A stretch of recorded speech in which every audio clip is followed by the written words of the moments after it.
Welcome back everyone. इस video में हम डिस्कस करेंगे टेक्निक्स के अंदर इलेक्ट्रोफोरेसिस के बारे में। क्या इलेक्ट्रोफोरेसिस होता है एंड कौन से टाइप्स के इलेक्ट्रोफोरेसिस यहाँ पे हो सकते हैं। लास्ट वीडियोस के अंदर हम क्रोमेटोग्राफी एंड माइक्रोस्कोपी के बारे में डिस्कस कर चुके हैं। उस प्लेलिस्ट का लिंक आपको डिस्क्रिप्शन में मिल जाएगा। तो स्टार्ट करते हैं इलेक्ट्रोफोरेसिस के बारे में। इलेक्ट्रोफोरेसिस के अंदर क्या होता है, यहाँ पे इंस्ट्रूमेंट होता है इलेक्ट्रोफोरेसिस के अंदर, जिसके अंदर इलेक्ट्रोड्स होते हैं यहाँ पे, एंड ये एक चैम्बर होता है जिसके अंदर सपोर्टिंग मीडिया भरा जाता है एंड इसके ऊपर सैंपल लोड करवाया जाता है। देन इलेक्ट्रोड्स की हेल्प से यहाँ पे जो चार्जेस है वो मूव करते हैं। तो इलेक्ट्रोफोरेसिस में be defined as the migration of charge particles. यहाँ पे चार्ज पार्टिकल्स का माइग्रेशन होता है through a solution under the influence of external electric field. And एक एक्सटर्नल इलेक्ट्रिक फील्ड होता है जो अप्लाई किया जाता है, जिसकी वजह से यहाँ पे चार्ज पार्टिकल्स माइग्रेट करते हैं। Ions that are suspended between two electrodes tend to travel towards the electrode that bear opposite charge. अब जो इलेक्ट्रोड्स के ये जो आयंस है यहाँ पे आयंस होंगे वो क्या करेंगे, वो ऐसे मूव करेंगे। एंड मूव कैसे करेंगे, ये अपोजिट चार्जेस, अगर ये अपोजिट चार्जेस तक ये मूव करेंगे। ठीक है, तो इलेक्ट्रोफोरेसिस के अंदर चार्ज पार्टिकल्स का माइग्रेशन होता है एक एक्सटर्नल इलेक्ट्रिक फील्ड के इन्फ्लुएंस से। इसके साथ ही जो आयंस है जो इलेक्ट्रोड्स के बीच में सस्पेंड कर रहे हैं, जो माइग्रेट करेंगे, वो अपोजिट डायरेक्शंस की तरफ वो ट्रैवल करेंगे। इसके बाद आता है next type of electrophoresis. Electrophoresis basically two types का होता है, zone electrophoresis and moving boundary electrophoresis. कुछ बुक्स के अंदर और भी डिफरेंट टाइप भी दिए हुए होते हैं। तो जोन इलेक्ट्रोफोरेसिस के फर्दर सब टाइप होते हैं, paper electrophoresis, gel electrophoresis, thin layer electrophoresis, cellulose acetate electrophoresis. ऐसे ही मूविंग बाउंड्री इलेक्ट्रोफोरेसिस के भी सब टाइप होते हैं, जैसे कि capillary electrophoresis, isotachophoresis, isoelectric focusing and immunoelectrophoresis. तो ये जो टाइप्स है अभी यहाँ पे इलेक्ट्रोफोरेसिस के, इनको वन बाय वन हम यहाँ पे डिस्कस करेंगे। क्या इनकी एडवांटेज हो सकती है, क्या इनकी डिसएडवांटेजेस होती है। तो जोन इलेक्ट्रोफोरेसिस जो होता है इसके अंदर इन्वॉल्व किया जाता है migration of the charge particle on supporting media. Chamber जो होगा, ठीक है, इलेक्ट्रोफोरेटिक चैम्बर जो होगा उसके अंदर सपोर्टिंग मीडिया होगा, उस सपोर्टिंग मीडिया के अंदर चार्ज पार्टिकल्स की माइग्रेशन होगी। ये सपोर्टिंग मीडिया क्या हो सकता है, ये पेपर हो सकता है, सेलुलोज हो सकता है, सेलुलोज एसीटेट मेम्ब्रेन हो सकती है, स्टार्च जेल हो सकती है, and polyacrylamide gel ये हो सकती है। तो ये डिफरेंट डिफरेंट टाइप के यहाँ पे सपोर्टिंग मीडिया हो सकते हैं। अब जो कंपोनेंट्स सेपरेट करवाने हैं are distributed into discrete zone on support media. इस सपोर्ट मीडिया के अंदर ये डिस्क्रीट जोन्स होंगे, जिसके अंदर ये जो सैंपल होगा, जिसको जिन कंपोनेंट्स को हमें सेपरेट करवाना है उसको इसमें डिस्ट्रीब्यूट कर देंगे। Supporting media is saturated with buffer solution. इसके अलावा ये जो सपोर्टिंग मीडिया है इसको बफर सॉल्यूशन के साथ भी सैचुरेट करवाया जाता है, and small volume of sample is applied as narrow band. अब यहाँ पे नैरो बैंड की तरह ये जो है सैंपल अप्लाई किया जाता है, देन ये रन करेगा तो छोटे छोटे बैंड्स यहाँ पे आ जाएंगे। ठीक है, बैंड्स आ जाएंगे। तो ये होता है जोन इलेक्ट्रोफोरेसिस के अंदर। अब इसकी कुछ एडवांटेजेस एंड डिसएडवांटेजेस होती है। एडवांटेजेस के अंदर अगर हम बात करें तो ये यूजफुल होता है बायोकेमिकल इन्वेस्टिगेशंस के लिए। Small quantity of sample can be analysed. अगर हमारे पास सैंपल की बिल्कुल स्मॉल क्वांटिटी है तब भी हम क्या कर सकते हैं, तब भी हम उस सैंपल को एनालाइज कर सकते हैं। Low cost and easy maintenance इसकी होती है। अब कुछ डिसएडवांटेजेस है जोन इलेक्ट्रोफोरेसिस की, कि ये अनस्टेबल होता है एक्यूरेट मोबिलिटी। ठीक है, accurate mobility and iso electric point determination के लिए।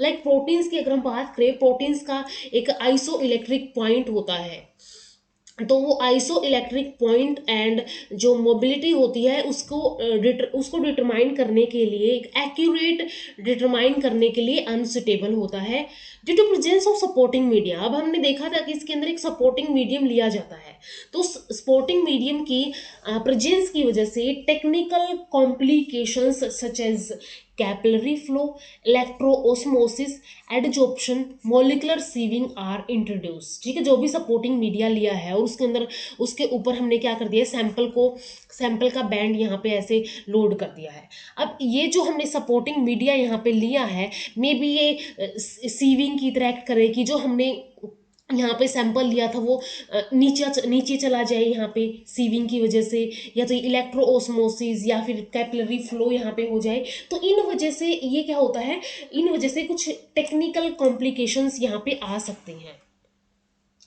इसके बाद जोन इलेक्ट्रोफोरेसिस के अंदर कुछ जनरल मेथड होते हैं ऑपरेशन के, जैसे कि सबसे पहले तो यहाँ पे मीडियम को बफर के साथ सैचुरेट करवाया जाता है, देन सैंपल लिया जाता है, देन इलेक्ट्रोफोरेटिक सेपरेशन किया जाता है, यानी कि इलेक्ट्रोड्स की हेल्प से वहाँ पे चार्ज जो है रन करेंगे, एंड देन जो सपोर्टिंग मीडियम हमने लिया है लास्ट में उसको रिमूव कर दिया जाएगा। इसके बाद यहाँ पे इंस्ट्रूमेंटेशन यूज की जाती है जोन इलेक्ट्रोफोरेसिस के अंदर। तो एक इलेक्ट्रोफोरेटिक चैम्बर होता है, इलेक्ट्रोड्स होते हैं, डिफ्यूजन बैरियर्स यहाँ पे होते हैं, and supporting and stabilising media होता है। एंड ये supporting and stabilising media inert होता है, किसके लिए, सैंपल के लिए एंड एनी डेवलपिंग रिएजेंट के लिए। ठीक है, ये इनर्ट होना चाहिए। तो ये इंस्ट्रूमेंटेशन यहाँ पे यूज की जाती है इलेक्ट्रोफोरेसिस के अंदर।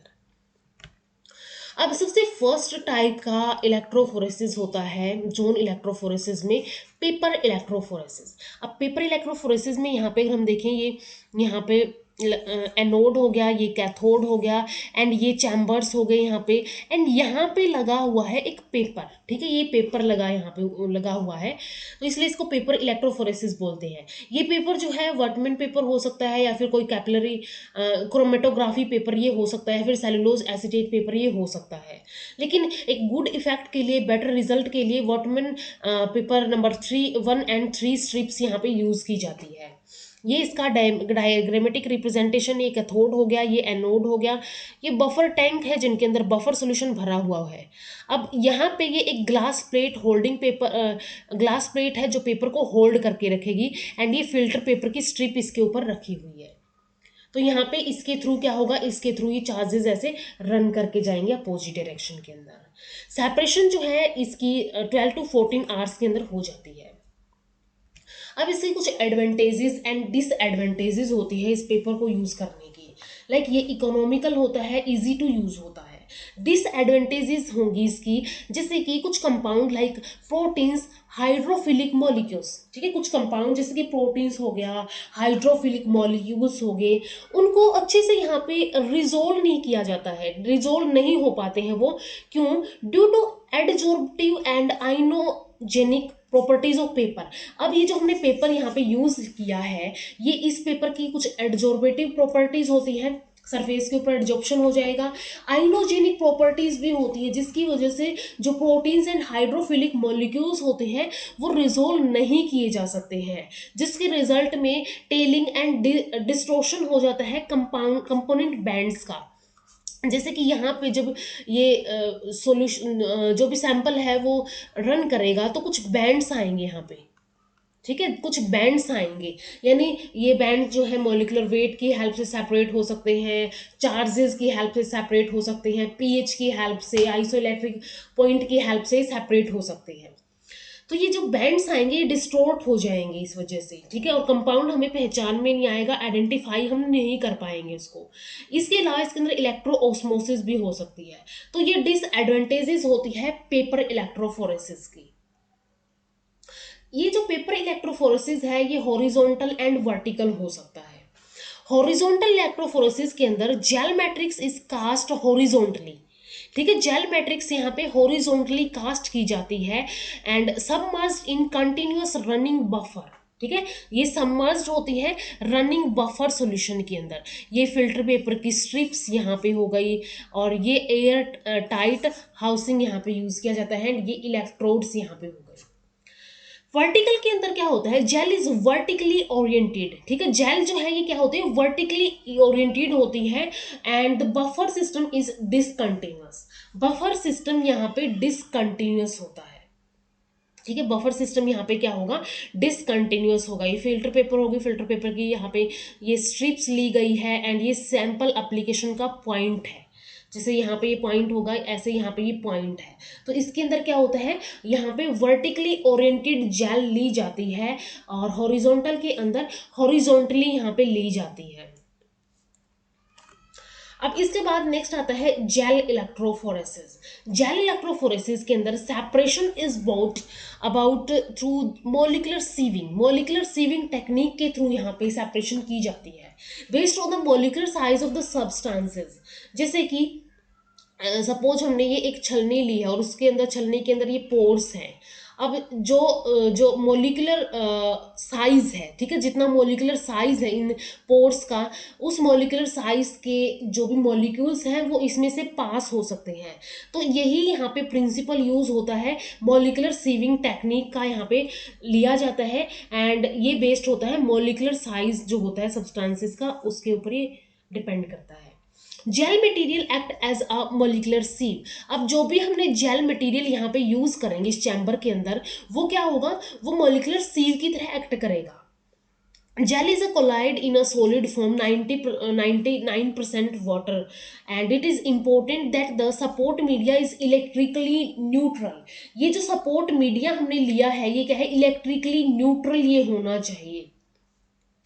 Different type of gel which can be use, इसमें अगार यूज की जा सकती है, एगरोज जेल की जा सकती है, स्टार्स, फेडेक्स या फिर पॉली एक्राइल अमाइड जेल यहाँ पे यूज की जा सकती है। ठीक है, यहाँ पे जेल जो है जैसे कि यहाँ पे पॉली एक्राइल अमाइड और एगरोज जेल यहाँ पे ली गई है, तो इन टाइप की जेल यहाँ पे यूज की जा सकती है जेल इलेक्ट्रोफोरेसिस के अंदर।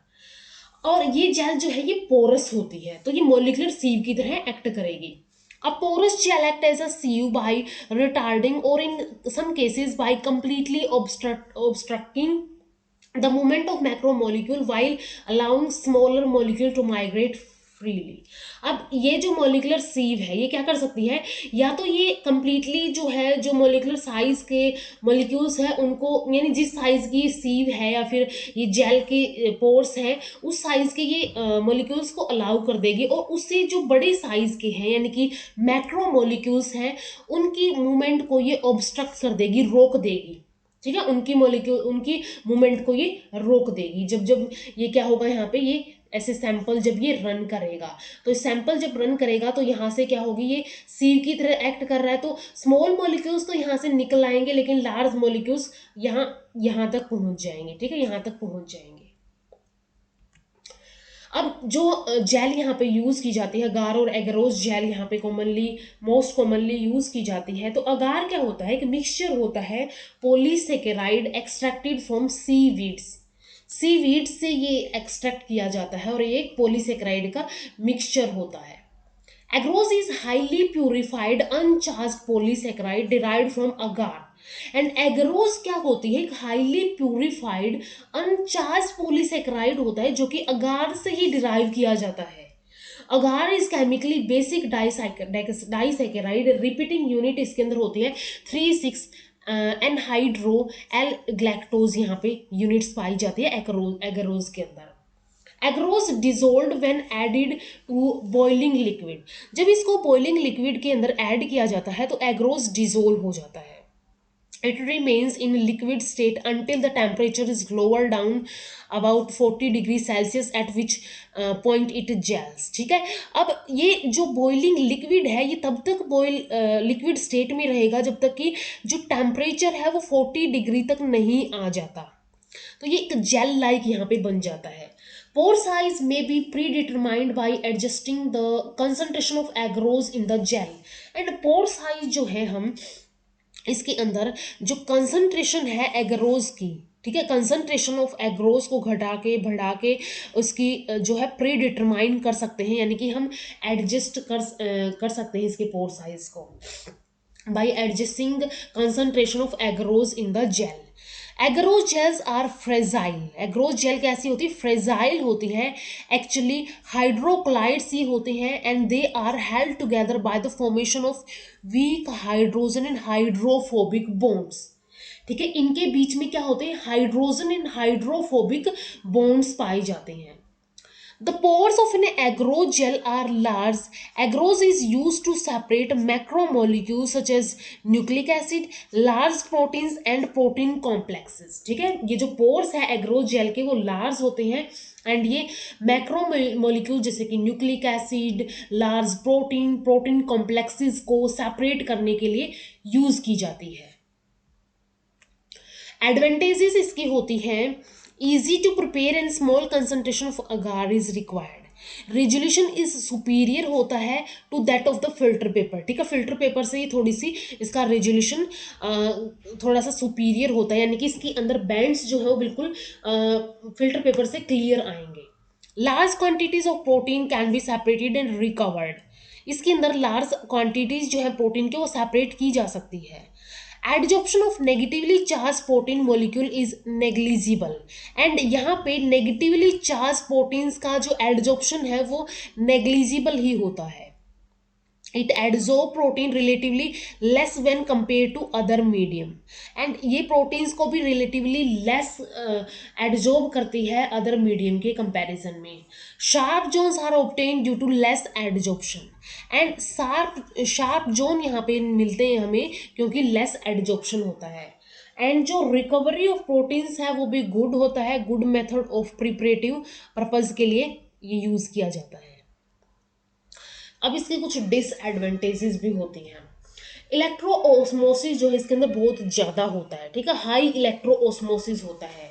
रिजोल्यूशन यहाँ पे less compare to polyacrylamide gel यहाँ पे होता है। ठीक है, रिजोल्यूशन यानी कि जो पॉली एक्राइल अमाइड जेल है उसके अंदर क्या होगा, उसके अंदर रिजोल्यूशन जो है वो ज़्यादा होगा जेल इस एगरोज जेल से। Different sources and batches of agar tend to give different result and purification is often necessary. तो डिफरेंट जो सोर्सेज हैं अगार के वो डिफरेंट टाइप के रिजल्ट देते हैं, तो इसको प्यूरिफिकेशन करना इसको जरूरी हो जाता है। इसके बाद नेक्स्ट आता है पॉली एक्राइल अमाइड जेल इलेक्ट्रोफोरेसिस, इसको पेज बोला जाता है। It is prepared by the polymerizing acrylamide monomers in the presence of methylene bis acrylamide to cross link the monomer। ठीक है, कैसे बनाया जाता है ये अक्राइल अमाइड मोनोमर्स की पोलिमराइजेशन करवाई जाती है मिथाइलिन बिस अक्राइल अमाइड की प्रेजेंस में, जिसकी वजह से यहाँ पे मोनोमर्स की क्रॉस लिंकिंग हो जाती है। एंड स्ट्रक्चर जैसे कि इसके अंदर होता है CH2 होता है, CHCO एंड NH2 इसका एक जनरल जो है इसका फॉर्मूला होता है। अब इसके अंदर देखो, इसके अंदर क्या होता है, ये एनोड हो गया, ये कैथोड यहाँ पे हो गया, यहाँ पे वेल्स ये होते हैं, ऐसे टाइप के जो स्ट्रक्चर ये होते हैं। ठीक है, ऐसे टाइप के स्ट्रक्चर्स जो होते हैं इनको वेल्स बोला जाता है, जिसके अंदर सैंपल लोड किया जाता है। तो इसके अंदर सैंपल लोड किया जाएगा, देन यहाँ पे ये क्या करेगा, रन करेगा। ठीक है, इस प्लेट के ऊपर, इस प्लेट के ऊपर या फिर जो ये जेल है इसके ऊपर ये सैंपल रन करेगा। एंड डायरेक्शन ऑफ एनाइन ये माइग्रेशन है इसकी। तो ये हमने यहाँ पे मिक्सचर लिया था, ये पोरस जेल है और ये रन करके इधर साइड आएगा। ठीक है, जब ये आ रहा है, ये स्मॉल मॉलिक्यूल पहले निकल गए, फिर थोड़े से बड़े हैं लार्ज मॉलिक्यूल्स। ठीक है, तो ये जो है इसके अंदर यहाँ पे प्रोसेस होती है। Polyacrylamide gel structure held together by covalent cross link, and यहाँ पे क्या होता है, कोवलेंट क्रॉस लिंक बॉन्डिंग यहाँ पे पाई जाती है। Polyacrylamide gel are together than agarose gel, tougher than agarose gel, and ये कैसी होती है, टफर होती है, टफ होती है एग्रोजेल से। Thermostable, transparent, strong and relatively chemically inert होती है। ठीक है, थर्मोस्टेबल भी होती है, यानी कि टेम्परेचर अगर फ्लक्चुएट होता है उसके अंदर स्टेबल रह सकती है। ट्रांसपेरेंट होती है, स्ट्रॉन्ग होती है एंड रिलेटिवली केमिकली इनर्ट ये होती है। Gels are uncharged and prepared in a variety of pore size, and ये जो जेल होती है ये अनचार्ज होती है एंड इसके पोर साइज की, डिफरेंट पोर साइज की वेराइटीज के अंदर इसको प्रिपेयर किया जा सकता है। Proteins are separated on the basis of charge to mass ratio, and यहाँ पे जो प्रोटीन्स का सेपरेशन होता है ये सेपरेशन होता है चार्ज टू मास रेशो। ठीक है, चार्ज टू मास रेशो के अंदर बेसिस के ऊपर ये प्रोटीन्स का सेपरेशन होता है। And molecular size, charge to mass ratio and molecular size and a phenomena called molecular sieving, इसलिए इसको मोलिकुलर सीविंग का नाम दिया गया है। अब इसके कुछ एडवांटेजेस आती है। एडवांटेजेस के अंदर अगर हम बात करें, जैज़ जो है वो स्टेबल होती है over wide range of pH and temperature, क्योंकि ये थर्मोस्टेबल होती है। Jazz of different pores can be formed and different type के पोर साइजेस की जेल यहाँ पे बनाई जा सकती है। Simple and separation speed is good comparatively and जैसे एग्रोज से इसकी जो सेपरेशन स्पीड है वो भी कैसी होती है, simple and separation speed good होती है। इसके बाद आता है पेज के टाइप, ठीक है, पॉलीएक्राइल अमाइड जेल इलेक्ट्रोफोरेसिस के टाइप। अब टाइप की अगर हम बात करें, इसके अंदर एक होता है नेटिव पेज। नेटिव पेज जो नेटिव जेल्स होती हैं are run in non denaturing conditions, ठीक है, नॉन डीनेचरिंग कंडीशंस के अंदर ये रन करती है so that the analyte natural structure is maintain, ठीक है। अब नॉन डीनेचुरेटिंग कंडीशन होगी जिसकी वजह से जो एनालाइट है जिसको सेपरेट करना है वो क्या हो जाए, उसका स्ट्रक्चर नेचुरल स्ट्रक्चर मेंटेन रहे। Separation is based upon charge size and shape of the macromolecule, ठीक है, charge size and shape of the macromolecule के ऊपर डिपेंड करता है। यूजफुल सेपरेशन ऑफ और purification of mixture of protein, separate करना हो या फिर प्यूरिफिकेशन करनी हो, यानी प्यूरिफिकेशन का मीनिंग यही होगा कि एक कंपाउंड है उसके अंदर डिफरेंट टाइप के अलग अलग प्रोटीन्स है इस सैंपल के अंदर, तो इन ये जो है अलग अलग बैंड्स देंगे यानी कि सेपरेट ये हो जाएंगी, तो ये क्या हो जाएगा, इसकी प्यूरिफिकेशन भी ऐसे ही प्यूरिफिकेशन होगी कि अलग अलग जो बैंड्स हैं वो अलग अलग प्रोटीन या फिर अलग अलग मैक्रोमोलिक्यूल को रिप्रेजेंट कर रहे हैं, जिसकी वजह से यहाँ पे क्या हो गया, इनकी सेपरेशन होके जो है ये प्योर हो गई है। This was the original mode of electrophoresis. अब इसके अंदर क्या होता है, कॉम्प्लेक्सेस जो है इसके अंदर रन टुगेदर व्हेन स्टेन, ठीक है, कॉम्प्लेक्सेस इसके अंदर जो भी कॉम्प्लेक्स हमने लिया है वो इकट्ठा ही मूव करता है। Higher band corresponding to the complex, ठीक है, अब ये बैंड्स जो है ये नजर आए हमें, higher band corresponding to the complex यहाँ पे नजर आते हैं। अब इसके बाद अगर हम देखें यहाँ पे नेक्स्ट डीनेचर्ड पेज और एसडीएस पेज की अगर हम बात करें, अब यहाँ पे क्या होता है, जैसे वहां पे कॉम्प्लेक्स प्रोटीन रन करते हैं, यहाँ पे each protein run separately when stain, यहाँ पे हर एक प्रोटीन अलग अलग से रन करता है। Separation is based on molecular weight of proteins, molecular weight जो होता है प्रोटीन्स का उसके बेस पे सेपरेशन होता है। The common method for determining molecular weight of the proteins के मोलिकुलर वेट को डिटरमाइन करने का ये एक कॉमन मेथड है, very useful for checking purity of the protein sample and protein sample की प्योरिटी को भी चेक करने के लिए इसको यूज किया जाता है।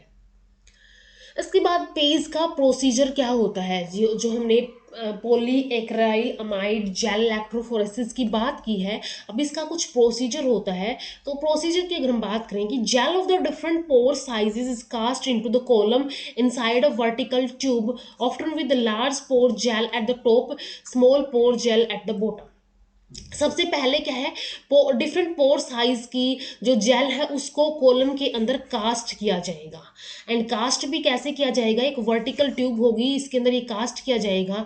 Often large pore size as the at the top, ठीक है, लार्ज पोर साइज होंगे वो टॉप पे किए जाएंगे एंड स्मॉल पोर साइज है वो क्या किए जाएंगे, वो बॉटम पे किए जाएंगे। Microgram quantity of the sample is placed over the top of the column, अब यहाँ पे जो वेल्स होंगे वहां पे क्या किया जाएगा, सैंपल को लोड किया जाएगा एंड सैंपल भी बिल्कुल माइक्रोग्राम क्वांटिटी लेनी है सैंपल की, top of the gel column के ऊपर इसको लोड कर देना है and covered by a buffer solution, and then इसके अंदर बफर सॉल्यूशन को डाल देना है, having a pH so as to change sample component into anion।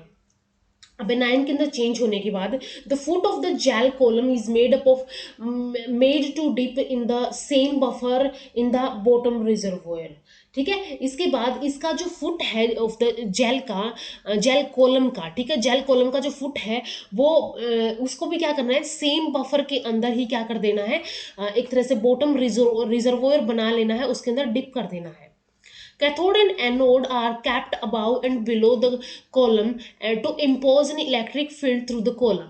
अब कैथोड एंड एनोड हमें लेने हैं इलेक्ट्रोड्स, वो क्या करेंगे यहाँ पे एक इलेक्ट्रिक फील्ड को इम्पोज कर देंगे एंड इसकी वजह से यहाँ पे क्या होगा, अब macromolecules anions move towards the anode down the gel column, तो यहाँ पे क्या होंगे नीचे की तरफ ये मूव करेंगे.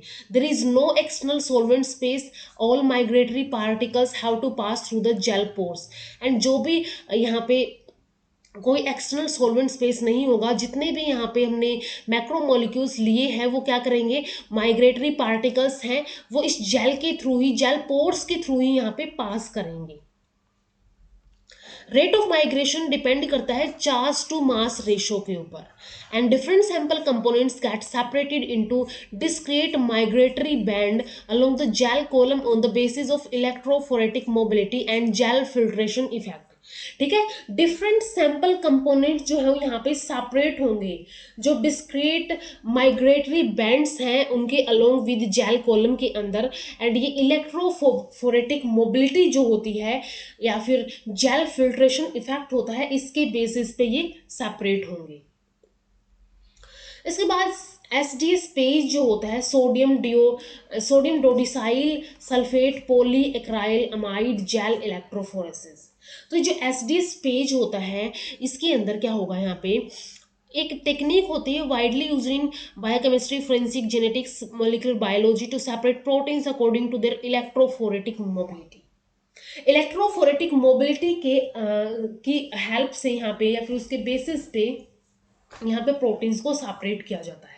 अब इसके अंदर अगर हम देखें, यहाँ पे हमने बफर लिया है, इसके अंदर ये यहाँ पे पॉजिटिव इलेक्ट्रोड इस साइड लिया है, यहाँ पे ये नेगेटिव इलेक्ट्रोड हो गया, इस साइड भी बफर फिल कर लिया है, एंड ये वेल्स हो गए जिनके अंदर सैंपल हमें लोड करना है. ठीक है, अब ये रनिंग यहाँ पे बिग प्रोटीन्स हो गए, देन स्मॉल प्रोटीन्स ये हो गए, ग्लास प्लेट्स हो गई, इनके बीच में स्पेस हो गया. तो ये एक यहाँ पे एसडी स्पेस का एक पूरा का पूरा सेटअप है, एक अपरेटस है. When a detergent STS added to PAGE, the combined procedure को ही एसडीएस पेज बोलते हैं. ठीक है, डिटर्जेंट एसडीएस को अगर पेज से ऐड कंबाइन किया जाता है तो इसको कलेक्टिवली एसडीएस पेज बोला जाता है. SDS quotes protein molecules giving all protein a constant charge mass ratio. SDS क्या कर देता है, प्रोटीन्स को कोट कर देता है, जिसकी वजह से सारे के सारे प्रोटीन्स के पास एक कांस्टेंट चार्ज मास रेशो यहाँ पे हो जाता है. Due to masking of charges, अब जो ये एसडीएस से उनकी चार्जेस की मास्किंग की थी प्रोटीन्स की by large negative charge on SDS binding with them and protein migrate along with the gel in order to increase sizes और मोलिकुलर वेट. अब यहाँ पे चार्जेस की जो प्रोटीन्स हैं उनके चार्जेस की जब मास्किंग कर दी गई है, अब इसकी वजह से यहाँ पे क्या होगा, proteins bye large negative charge on SDS वो बाइंड कर लेते हैं इनके साथ, एंड प्रोटीन्स फिर इस जेल के अलोंग विद रन करते हैं एक increasing size and molecular weight के इंक्रीजिंग ऑर्डर के अंदर. एसडीएस इज एनायनिक डिटर्जेंट होता है which denatures secondary and non sulphide link tertiary structures by wrapping around the polypeptide backbone. ठीक है, अब ये एसडीएस क्या करेगा, एक एनायनिक डिटर्जेंट है जो कि secondary and non disulphide link tertiary structures को अनरैप कर देगा, इनको डीनेचर कर देगा. ठीक है, डीनेचर कर देगा एंड ये क्या करेगा, फिर wrapping around the polypeptide backbone के अराउंड रैप हो जाएगा. In so doing SDS confers a net negative charge to the polypeptide in proportion to the its length. अब इसकी वजह से यहाँ पे पॉलीपेप्टाइड चेन के ऊपर एक नेगेटिव चार्ज आ जाता है and molecules in solution with SDS have a net negative charge with a wide pH range. A polypeptide chain bind amounts of SDS proportion to its relative molecular mass and negative charge जो होगा SDS के अंदर वो destroy कर देता है most of the complex protein structures को and strongly attracted toward anode in an electric field. तो ये इस वे में यहाँ पे सेपरेट किए जाते हैं. सबसे पहले क्या था, यहाँ पे जब चार्जिंग की मास्किंग हो गई थी, प्रोटीन्स के चार्जेस की मास्किंग हो गई थी लार्ज नेगेटिव चार्जेस से, एसडीएस बाइंडिंग करता है उनके साथ, ठीक है, एसडीएस ने उनके साथ बाइंड कर ली थी, तो जिसकी वजह से यहाँ पे चार्जिंग की मास्किंग यहाँ पे हो जाएगी। एंड इसके बाद यहाँ पे नेक्स्ट क्या होगा, अब एस्टीज के पास एनाइन, ये एस्टीज एक नाइनिक रिजेंट होता है जो कि secondary non sulphide linked tertiary structures को डीनेचर कर देता है। एंड डीनेचर करने के बाद यहाँ पे क्या होगा, और ये पॉलीपेप्टाइड बैकबोन के अराउंड रैप हो जाता है। एंड रैप होने के बाद इसके ऊपर एक नेट नेगेटिव चार्ज आ जाता है पॉलीपेप्टाइड चेन के अंदर। अब यहाँ पे molecule in solution with SDS have a net negative charge and एक वाइड पीच रेंज होती है। A polypeptide chain bind amounts SDS in proportion to its relative molecular mass. अब पॉलीपेप्टाइड चेन क्या करती है, एसडीएस से बाइंड करती है and negative charge on SDS, जो एसडीएस के ऊपर नेगेटिव चार्ज था यहाँ पे, क्योंकि जब ये इसने कवर किया था तो इसके ऊपर नेगेटिव चार्ज यहाँ पे आ गया था, तो नेगेटिव चार्ज क्या करेगा, जो कॉम्प्लेक्स स्ट्रक्चर्स है प्रोटीन के उनको डिस्ट्रॉय कर देगा एंड स्ट्रांगली ये क्या करेगा, अट्रैक्ट करेगा एनोड की तरफ इस इलेक्ट्रिक फील्ड के अंदर। Native protein is unfolded by heating in the presence of mercaptoethanol and SDS. ठीक है, जो नेटिव प्रोटीन्स हैं वो अनफोल्ड हो जाते हैं जो मरकैप्टोइथेनॉल एंड एसडीएस की प्रेजेंस में, उनकी जब हीटिंग होती है। SDS bind to the protein so that it stays in solution and denature. अब एसडीएस जो है प्रोटीन के साथ जब इसने बाइंड किया था तो इस सॉल्यूशन को इस सॉल्यूशन के अंदर रहेगा एंड ये क्या कर देता है, फिर डीनेचर कर देता है जो भी पॉलीपेप्टाइड चेन है या फिर प्रोटीन्स हैं।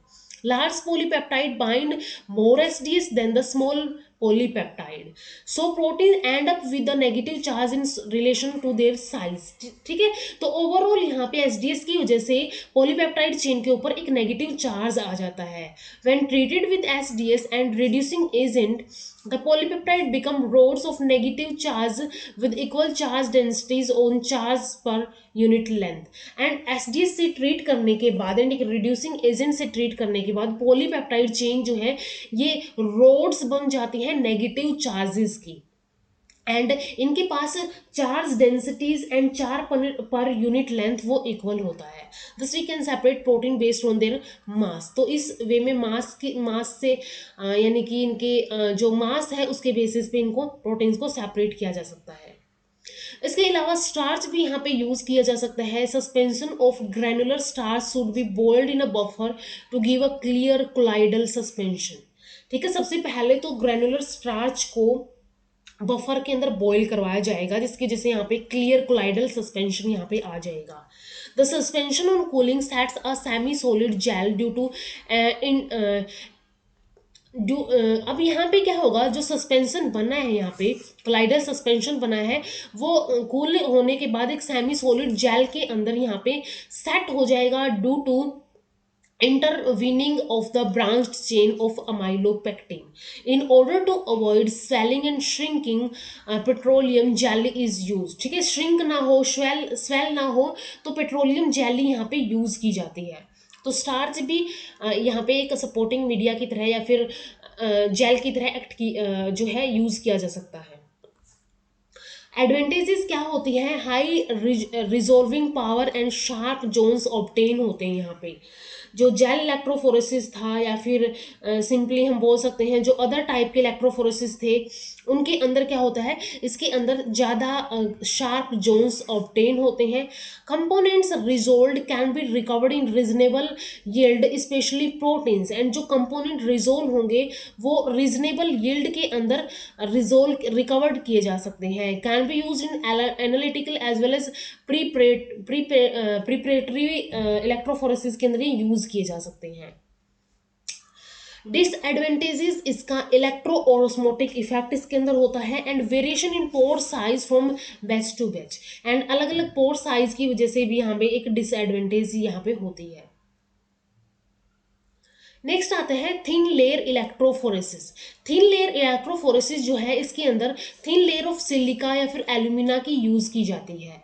Less time consuming and good resolution ये देती है। एप्लीकेशंस इसकी वाइडली यूज होती है कंबाइंड इलेक्ट्रोफोरेटिक क्रोमेटोग्राफी स्टडीज के अंदर, जैसे कि थिन लेयर क्रोमेटोग्राफी होती है, वैसे थिन लेयर इलेक्ट्रोफोरेसिस यहाँ पे होती है। तो ये in combined electrophoretic chromatography studies के अंदर यूज की जाती है, वाइडली यूज की जाती है in 2 dimensional study of proteins and nucleic acid hydrolysates. ठीक है, 2D जो प्रोटीन्स होते हैं उनकी स्टडी करने के लिए न्यूक्लिक एसिड के जो हाइड्रो हाइड्रोलाइसेट्स होते हैं उनके अंदर ये यूज की जाती है, थिन लेयर इलेक्ट्रोफोरेसिस। एंड इसके बाद नेक्स्ट आता है cellular acetate electrophoresis. Cellular acetate electrophoresis के अंदर 2 to 3 एसिटाइल ग्रुप पर ग्लूकोज यूनिट यहाँ पे होते हैं and it's adsorption capacity is less than that of the paper. ठीक है, एडजॉर्प्शन कैपेसिटी क्या होती है इसकी, कम होती है। ये सेलुलोज एसीटेट शीट है, शोक्ड विद बफर कर ली गई है। ये एनोड है, इधर कैथोड है। यहाँ पे हमने सैंपल रख दिया है एंड ये क्या कर रहा है यहाँ पे इस साइड रन करेगा। It give sharper band and bands जो नजर आएंगे, बैंड्स आएंगे रिजल्ट में वो शार्पर होंगे। Provides a good background for staining glycoprotein. जो ग्लाइकोप्रोटीन्स की स्टेनिंग के लिए ये गुड बैकग्राउंड यहाँ पे होता है। एडवांटेजेस इसकी होती है नो टेयरिंग ऑफ प्रोटीन और hydrophilic material, available in wide range of particle size and layer thickness के अंदर ये अवेलेबिलिटी इसकी होती है। शार्प बैंड को ये ऑब्टेन किया जा सकता है एंड गुड रिजोल्यूशन भी ये देता है and high voltage can be applied which will enhance the resolution. High voltage की वजह से यहाँ पे क्या होगा, रेजोल्यूशन को इन्हांस किया जा सकता है, तो वो हाई वोल्टेज भी यहाँ पे अप्लाई की जा सकती है। डिसएडवांटेजेस के अंदर ये एक्सपेंसिव होता है। Presence of sulphonic and carboxylic residue causes induced electroosmosis during electrophoresis. ठीक है, एक तो एक्सपेंसिव होगा, सेकंड ये इसके अंदर सल्फोनिक एंड कार्बोक्सिलिक रेजिड्यूज की प्रेजेंस होती है जो कि इलेक्ट्रोऑस्मोसिस को इंड्यूस कर देती है।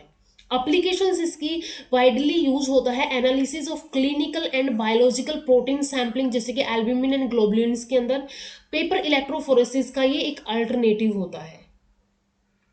तो यहाँ तक हमने जोन इलेक्ट्रोफोरेसिस के अंदर paper, gel, thin layer and cellulose acetate electrophoresis के बारे में डिस्कस कर लिया है। नेक्स्ट हम डिस्कस करेंगे मूविंग बाउंड्री इलेक्ट्रोफोरेसिस के अंदर capillary electrophoresis, isotachophoresis, isoelectric focusing and immunoelectrophoresis. तो सबसे पहले जो मूविंग बाउंड्री इलेक्ट्रोफोरेसिस होते हैं, यहाँ पे क्या होगा, ये हमने कैथोड भी इसके साथ लिया है और ये यहाँ पे एक इलेक्ट्रोड हो गया इसका अपोजिट।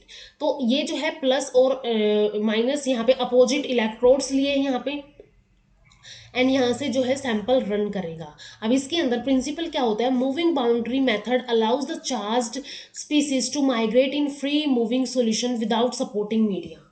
यहाँ पे सपोर्टिंग मीडिया के बिना ही क्या होता है, फ्रीली ये जो है charge species, charge particles move कर सकते हैं। इसकी एडवांटेजेस होती है कि biologically active fractions can be recovered without the use of denaturing agents.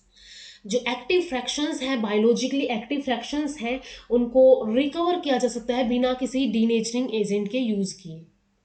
Reference method for measuring electrophoretic motilities and इसके अंदर ये एक रेफरेंस मेथड की तरह भी यूज किया जाता है इलेक्ट्रोफोरेटिक मोटिलिटीज को मेजर करने के लिए। कॉस्टली होता है, ऑप्टिकल सिस्टम इसके लिए रिक्वायर्ड होता है, तो ये इसकी डिसएडवांटेजेस होती है।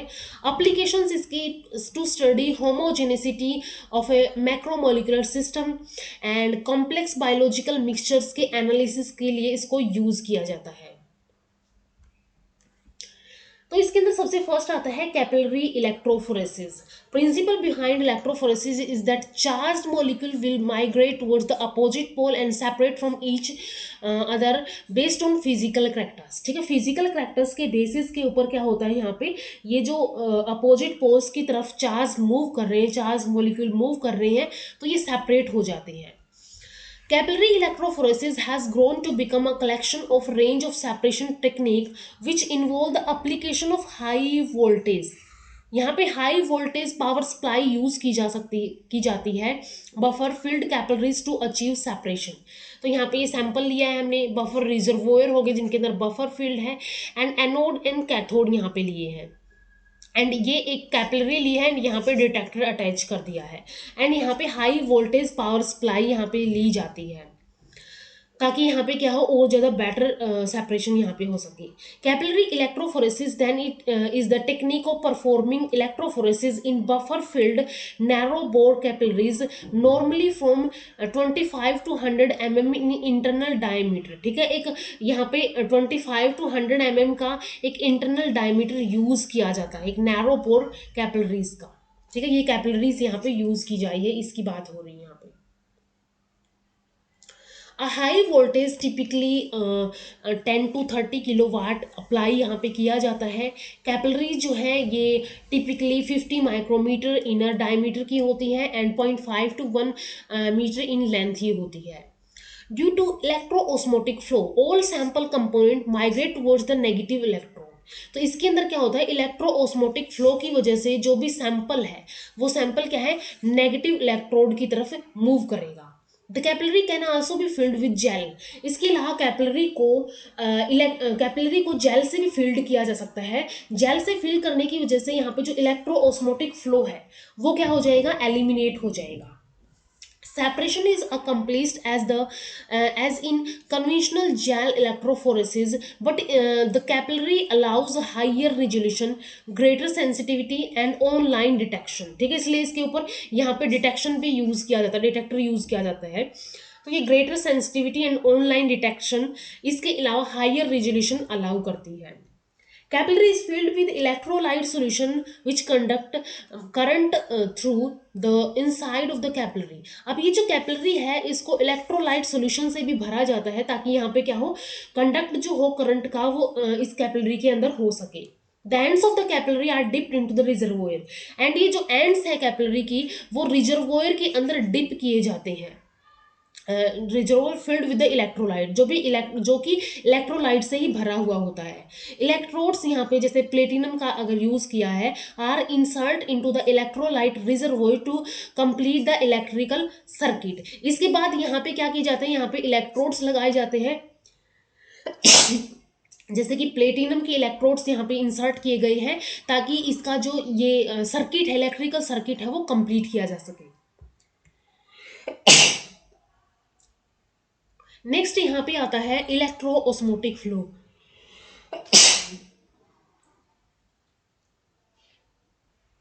तो इलेक्ट्रोओस्मोटिक फ्लो के अंदर क्या होता है, जो सरफेस होता है सिलिकेट ग्लास कैपिलरी। ठीक है, इसके अंदर क्या है, सिलिकेट ग्लास कैपिलरी का जो सरफेस होता है वो नेगेटिवली चार्ज्ड होता है। ये हो गया यहाँ पे सरफेस, ये कैसा होता है, ये नेगेटिवली चार्ज्ड होता है। ठीक है, जो सरफेस है सिलिकेट ग्लास कैपिलरी का उसके ऊपर नेगेटिवली चार्ज फंक्शनल ग्रुप पाए जाते हैं। ये नेगेटिवली चार्ज फंक्शनल ग्रुप क्या करते हैं, पॉजिटिवली चार्ज को या फिर काउंटर आयंस जो होंगे charge positively charge counter ions को अट्रैक्ट करेंगे। नेगेटिवली थे तो ये पॉजिटिवली को क्या करेंगे, अट्रैक्ट करेंगे अपनी तरफ।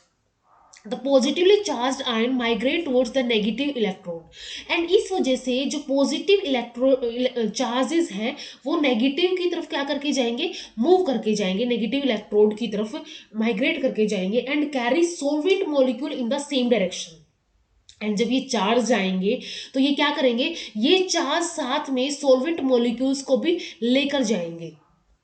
The overall solvent molecule movement is called electroosmotic flow, and इसी को electroosmotic flow बोलते हैं। During a separation, uncharged molecule move at the same velocity as electroosmotic flow with very little separation। अब separation जब होता है, जब इनका separation हो रहा होता है तो जो अनचार्ज मॉलिक्यूल है वो भी सेम वेलोसिटी से ही मूव करते हैं जैसे कि इलेक्ट्रोओस्मोटिक फ्लो के अंदर। ठीक है, जैसे इलेक्ट्रोओस्मोटिक के अंदर जैसे पॉजिटिव वाले चार्जेस क्या कर रहे हैं, नेगेटिव की तरफ यहाँ पे रन कर रहे हैं, तो जो अनचार्ज मॉलिक्यूल है वो भी क्या करते हैं, वो भी इसी स्पीड से, इसी सेम वेलोसिटी से ही मूव करते हैं। Positively charge ion move faster and negatively charge ion move slower. अब यहाँ पे जो पॉजिटिवली चार्ज आयंस है वो फास्टर मूव करेंगे एंड जो नेगेटिवली चार्ज है वो स्लो मूव करेंगे। A small volume of sample is moved into the end of the capillary and एक small volume जो है sample की मूव की जाती है into one end of the capillary के अंदर। The capillary passes through the detector, usually UV absorbance detector यहाँ पे यूज किया जाता है at the opposite end of the capillary। जैसे कि पॉजिटिव से नेगेटिव की तरफ ये रन करके जा रहा है तो यहाँ पे डिटेक्टर का यूज किया जाता है। एंड ये डिटेक्टर क्या होता है, यूवी एब्जॉर्बेंस डिटेक्टर होता है डिटेक्शन के लिए। Application of the voltage causes movement of sample ion towards their appropriate electrode usually passes through the detector। अब application क्या है इसकी, जो वोल्टेज यहाँ पे रन करती है जिसकी वजह से यहाँ पे सैंपल आयन भी मूवमेंट करते हैं टुवर्ड्स द अप्रोप्रिएट इलेक्ट्रोड, यानी कि जैसे ये इलेक्ट्रोड है अपोजिट इलेक्ट्रोड की तरफ ये रन कर रहा है। Usually passing through the detector, तो ये यहाँ पे डिटेक्टर होगा, उस डिटेक्टर से ही पास होके जाएगा। A plot of detector response with the same with the time is generated which is term as electropherogram. अब एक ये जो डिटेक्टर है, डिटेक्टर क्या करेगा, एक प्लॉट ड्रॉ करेगा। अब ये प्लॉट क्या होगा, with time with response of time ये जनरेट किया जाएगा एंड इसको इलेक्ट्रोफेरोग्राम बोला जाता है। ठीक है, इलेक्ट्रो ओस्मोसिस के अंदर क्या होगा, यहाँ पे इलेक्ट्रोफेरोग्राम जो है वो हमें ऑब्टेन होगा, एक प्लॉट होगा जिसको इलेक्ट्रोफेरोग्राम बोला जाता है। इसके बाद नेक्स्ट आता है आइसोटैकोफोरेसिस। आइसोटैकोफोरेसिस एक टेक्निक होती है जो कि डेवलपमेंट ऑफ पोटेंशियल ग्रेडियंट के ऊपर डिपेंड करती है। ठीक है, पोटेंशियल ग्रेडियंट के ऊपर ये डिपेंड करेगी। Based on the principle of moving boundary electrophoresis. Boundary electrophoresis इसके अंदर होती है लीडिंग इलेक्ट्रोलाइट, जैसे कि क्लोराइड यहाँ पे यूज किया with a higher mobility than the analytes and trailing electrolyte जैसे कि ग्लाइसिनेट यहाँ पे यूज किया with a lower mobility are used। ठीक है, एक लीडिंग इलेक्ट्रोलाइट यहाँ पे यूज किया है जिसकी हायर मोबिलिटी है देन द एनालाइट। ठीक है, जो एनालाइट जो हमें सेपरेट करवाना है, एंड एक इलेक्ट्रोलाइट ऐसा यूज किया है जिसकी क्या है, जिसकी लोअर मोबिलिटी है। Solution in which separation take place is normally in an aqueous medium which contains sucrose to provide a higher density to the solution। अब solution जिसके अंदर separation take place हो रही है नॉर्मली aqueous medium के अंदर ये होता है which contains sucrose, जिसके अंदर sucrose होता है एंड ये sucrose क्या करता है, एक higher density solution को provide करवाता है। ये कैथोड यहाँ पे हो गया, इस साइड ये एनोड हो गया। यहाँ पे सैंपल जो है एंड बफर इंजेक्ट किया जाएगा। ये टर्मिनेटिंग बफर है, ये लीडिंग बफर है, जैसे कि हमने यहाँ पे दो इलेक्ट्रोलाइट यहाँ पे यूज किए हैं। नेक्स्ट यहाँ पे इलेक्ट्रिक फील्ड को अप्लाई किया कर दिया जाएगा। इलेक्ट्रिक फील्ड को अप्लाई करने के बाद यहाँ पे ये जो है अलग अलग सोल्यूट्स जो है ये सेपरेट हो गए हैं। लीडिंग बफर हो गया, टर्मिनेटिंग बफर यहाँ पे होगा, तो ये अलग अलग बैंड्स जो है ये आ गए हैं। Where the separation of isoelectric focusing depend on the existence of pH gradient in the system। and यहाँ पे ये जो isoelectric focusing होती है ये डिपेंड करती है pH gradient के ऊपर, सिस्टम के अंदर pH gradient के एग्जिस्टेंस के ऊपर। The technique of isotachophoresis depend on the development of potential gradient, इसके अलावा पोटेंशियल ग्रेडियंट के ऊपर ये डिपेंड करती है। And separation of the ionic component of the sample is achieved through the stacking them into discrete zone in order to their mobilities producing very high resolution. अब wells के अंदर samples को discrete zone के अंदर samples को load किया जाएगा and then mobilities की उनके ऑर्डर की मोबिलिटीज की हेल्प से यहाँ पे जो बैंड्स नजर आएंगे वो हाई रेजोल्यूशन के बैंड्स यहाँ पे अचीव होंगे। The analyte are positioned between the electrolytes and when the voltage is applied they are migrate in order of decreasing mobility। decreasing mobility की एक डायरेक्शन के अंदर ये क्या कर रहे हैं, यहाँ पे माइग्रेट करेंगे। This stabilizes the potential gradient and इसकी वजह से यहाँ पे potential gradient establish हो जाएगा। from that point on all the analyte move at the same speed and उस पॉइंट से सारे के सारे एनालाइट जो है वो क्या करेंगे, सेम स्पीड से रन करेंगे।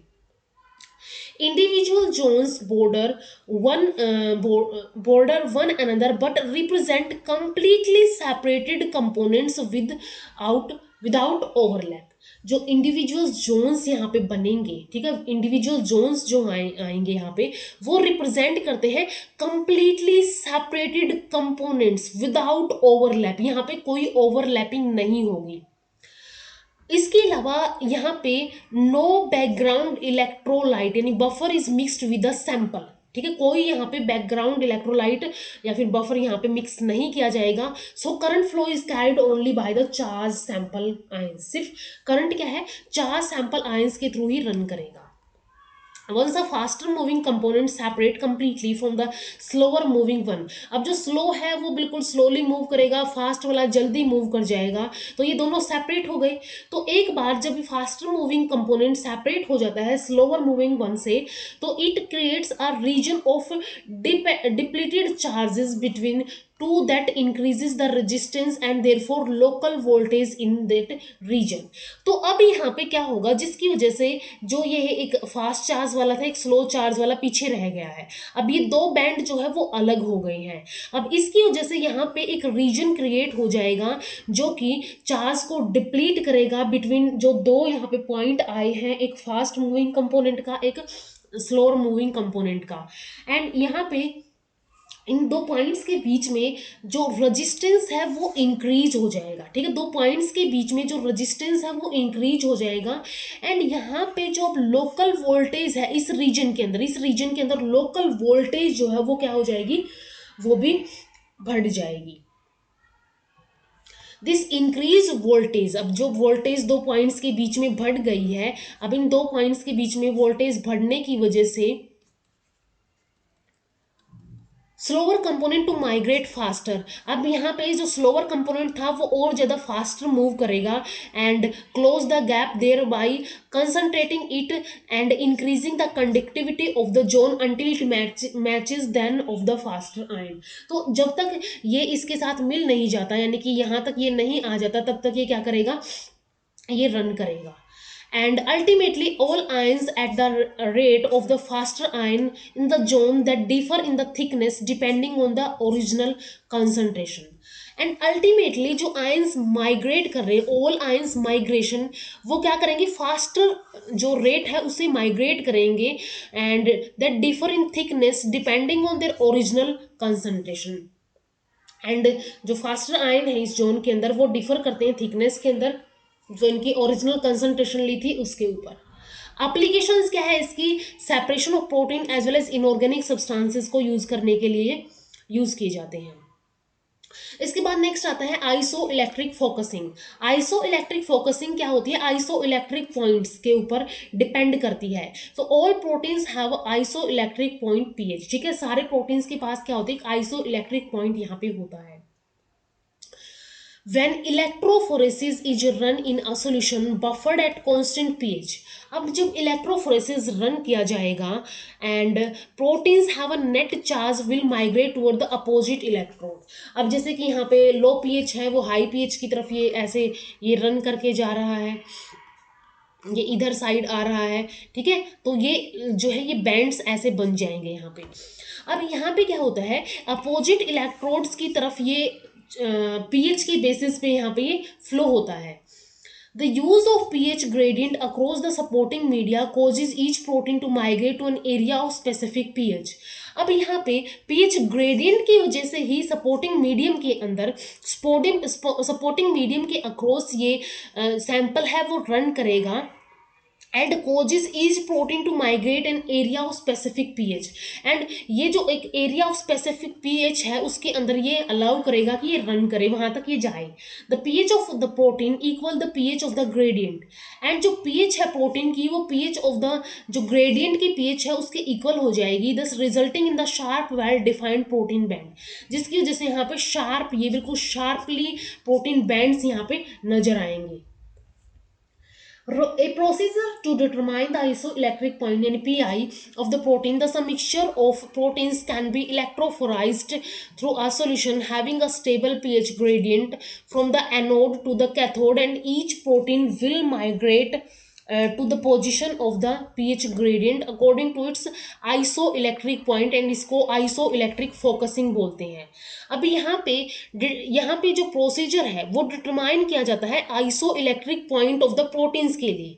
तो यहाँ पे एक मिक्सचर ऑफ प्रोटीन लिया जाता है, ठीक है, एक मिक्सचर ऑफ प्रोटीन यहाँ पे लिया जाता है, एंड इस मिक्सचर ऑफ प्रोटीन को can be electrophoresed through a solution जिसके पास एक स्टेबल पीएच ग्रेडियंट हो, ठीक है। मिक्सचर ऑफ प्रोटीन लिया एंड उसको इलेक्ट्रोफोरेसिस उसकी की जाएगी एक सॉल्यूशन जिसका एक स्टेबल पीएच ग्रेडियंट हो, from anode to cathode, and each protein जो है इस डायरेक्शन के अंदर मूव करेंगे, ठीक है, एनोड से कैथोड की तरफ मूव करेंगे and will migrate to the position in the pH gradient according to the isoelectric point, यानी कि इनका जो आइसो इलेक्ट्रिक पॉइंट है उसकी अकॉर्डिंग ही ये मूव करेंगे, एंड इसको ही आइसो इलेक्ट्रिक फोकसिंग बोलते हैं। Protein migrate into the point where its net charge is zero, इसको आइसो इलेक्ट्रिक पीएच बोलेंगे। Iso means same. तो प्रोटीन क्या करते हैं, इस पॉइंट माइग्रेट करते हैं इनटू द पॉइंट जहां पे नेट चार्ज जो है वो क्या हो, पीआई जो है वो जीरो हो। Protein is positively charge in solution at pH below it's pi. अगर प्रोटीन्स का पीएच जो है वो क्या है, पीआई से बिलो है, पीआई से कम है, तो ये क्या करते हैं, पीएच पॉजिटिवली चार्ज होते हैं, ठीक है, सॉरी, प्रोटीन्स पॉजिटिवली चार्ज होते हैं and will migrate towards the cathode, and ऐसे टाइप के प्रोटीन्स क्या है वो कैथोड की तरफ मूव करेंगे। एंड जो प्रोटीन्स नेगेटिवली चार्ज होते हैं सॉल्यूशन के अंदर जिसका पीएच अबाउ पीआई हो, पीएच ज्यादा हो एंड पीआई कम हो, वो कैसे होंगे, वो जो है नेगेटिवली चार्ज होंगे, वो नेगेटिवली चार्ज होंगे एंड वो रन करेंगे towards the anode, and there will be a zwitterion form with no net charge, so further movement will change, ठीक है, फर्दर मूवमेंट जो है वो क्या हो जाएगी, यहाँ पे रुक जाएगी। सिर्फ यहाँ पे हमें क्या देखना है कि पीएच जब पीआई से कम हो तो पॉजिटिवली चार्ज, प्रोटीन के ऊपर पॉजिटिव चार्ज होगा, एंड प्रोटीन्स के ऊपर अगर पॉजिटिव चार्ज होगा तो वो माइग्रेट करेंगे कैथोड की तरफ, एंड अगर पीएच ज़्यादा है पीआई से, पीआई कम है यानी कि, तो इस कंडीशन में जो प्रोटीन है वो नेगेटिवली चार्ज होंगे एंड ये रन करेंगे टुवर्ड्स द एनोड, एंड इस वे में यहाँ पे क्या हो जाएगा, इस वे में यहाँ पे नो नेट चार्ज यहाँ पे हो जाएगा, कोई नेट चार्ज नहीं होगा, ज्विटर आयन की फॉर्म में आ जाएंगे एंड मूवमेंट है वो रुक जाएगी। Ampholytes, amphoteric electrolytes, low molecular mass oligomers with aliphatic amino and carboxylic acid groups with a range of isoelectric point, ठीक है। एम्फोलाइट्स क्या होंगे, low molecular mass electrolytes oligomers होंगे with aliphatic amino and carboxylic acid group with a range of isoelectric point. Ampholites help maintain the pH gradient in the presence of high voltage. High voltage के अंदर एम्फोलाइट्स क्या करते हैं, pH gradient को maintain करने में help करते हैं। And can also use gel with immobilized pH gradient. इसके अलावा gels को भी यूज किया जा सकता है, जैसे कि made up of acrylamide derivatives that are covalently link to ampholytes, जो कि एम्फोलाइट से कोवलेंटली लिंक होते हैं। इसके अलावा एम्फोलाइट्स पॉली एक्राइलमाइड, जैसे कि कैथोड हो गया, कैथोड इलेक्ट्रोड सोल्यूशन होता है, एनोड इलेक्ट्रोड सोल्यूशन हो सकते हैं। इसके एडवांटेजेस होते हैं जैसे कि separation of bands is minimize due to application of applied field and pH gradient, high resolution can be achieve, ठीक है। जो बैंड्स हैं, स्प्रेडिंग ऑफ बैंड्स है उसको मिनिमाइज यहाँ पे किया जा सकता है पीएच ग्रेडियंट के को यूज करके, और हाई रेजोल्यूशन यहाँ पे अचीव हो जाएगा। proteins that differ by as little as 0.001 pH units can be separated. proteins सिर्फ इस pH से अगर डिफर कर रहे हैं तो भी वो सेपरेट किए जा सकते हैं। डिसएडवांटेजेस इसकी क्या होगी, बिकॉज कैरियर एम्फोलाइट्स, एम्फोलाइट जिसके अंदर पॉजिटिव एंड नेगेटिव चार्जेस, यानी कि एक अमीनो यहाँ पे ग्रुप होगा और एक कार्बोक्सिलिक ग्रुप होगा, दोनों ही होंगे। तो इस कैरियर एम्फोलाइट्स की वजह से generally used in high concentration, a high voltage up to 2000 volt is necessary यहाँ पे हो जाती है, जिसकी वजह से amphoteric matrix must be cooled which sometimes makes it difficult, ठीक है। तो एम्फोटेरिक मिक्सचर को यहाँ मैट्रिक्स को यहाँ पे कूल किया जाता है। एंड एप्लीकेशंस क्या है इसकी, जैसे कि प्रोटीन्स एंड पेप्टाइड्स को सेपरेट करने के लिए यूज किया जा सकता है, research in enzymology, immunology, cytology and taxonomy के अंदर, रिसर्च के अंदर ये यूज किए जा सकते हैं। इलेक्ट्रोफोरेसिस की ओवरऑल एप्लीकेशंस क्या होंगी, DNA sequencing, medical research, protein research and purification करनी, एग्रीकल्चर टेस्टिंग के अंदर यूज किया जाता है, organic acid, alkaloids, carbohydrate, amino acids, alcohol, phenols, nucleic acid, insulin, इन सब की सेपरेशन के अंदर, फूड इंडस्ट्री के अंदर यूज किया जाता है। It is employed in biochemical clinical fields के अंदर, that is study of protein mixture such as blood serum, haemoglobin, study of antigen antibody reactions, इन सब के अंदर भी ये यूज किया जाता है। Electrophoresis in combination with autoradiographies is used to study the binding of iron to serum protein। अब यहाँ पे इसको इलेक्ट्रोफोरेसिस को ऑटो रेडियोग्राफी के कम्बिनेशन में जो आयरन एंड सीरम प्रोटीन्स की बाइंडिंग है उनकी स्टडी करने के लिए यूज किया जाता है। इसके अलावा यहाँ पे इसका use for analysis of terpenoids, steroids and antibiotics की एनालिसिस के अंदर भी यूज किया जाता है। For testing purity of thyroid hormone by zone electrophoresis, ठीक है, थायराइड हार्मोन की प्यूरिटी को चेक करने के लिए भी, टेस्ट करने के लिए भी इसको यूज किया जाता है इलेक्ट्रोफोरेसिस को। Paper chromatoelectrophoresis is use to separate free insulin from plasma protein, ठीक है, प्लाज्मा प्रोटीन को फ्री इंसुलिन से अलग करने के लिए पेपर क्रोमेटो इलेक्ट्रोफोरेसिस को यूज किया जाता है। It is use for the diagnosis of various disease in kidney, liver, CVS, इन सब के अंदर भी, इसके डायग्नोसिस के अंदर भी यूज किया जाता है। It is also used for separation of scopolamine and ephedrine using buffer at pH 4.2, ठीक है, इस pH के ऊपर बफर को यूज करके क्या किया जा सकता है, जो सेपरेशन है स्कोपोलामाइन एंड इफेड्राइन की, इनको सेपरेट किया जा सकता है। Electrophoresis is use for separation of carbohydrate and vitamin की सेपरेशन के लिए भी इसको यूज किया जाता है। And quantitative separation of all fractions of cellular entities, antibiotics, RBC, enzyme etcetera, ये सब भी इस इलेक्ट्रोफोरेसिस की वजह से इनका क्वांटिटेटिव सेपरेशन जो है वो पॉसिबल हो पाया है। तो ये सारी एप्लीकेशंस थी, ये सारी जो भी हमने इलेक्ट्रोफोरेसिस है उसकी एप्लीकेशंस एंड उसके टाइप्स यहाँ तक डिस्कस कर लिए हैं। नेक्स्ट वीडियो हम टेक्निक्स के अंदर और टॉपिक भी डिस्कस करेंगे, तो मिलते हैं नेक्स्ट वीडियो के अंदर। इस वीडियो में इतना ही। वीडियो अगर हेल्पफुल लगी हो तो लाइक कीजिए, शेयर कीजिए अपने फ्रेंड्स के साथ, इन चैनल को सब्सक्राइब कर लीजिए। Thank you so much.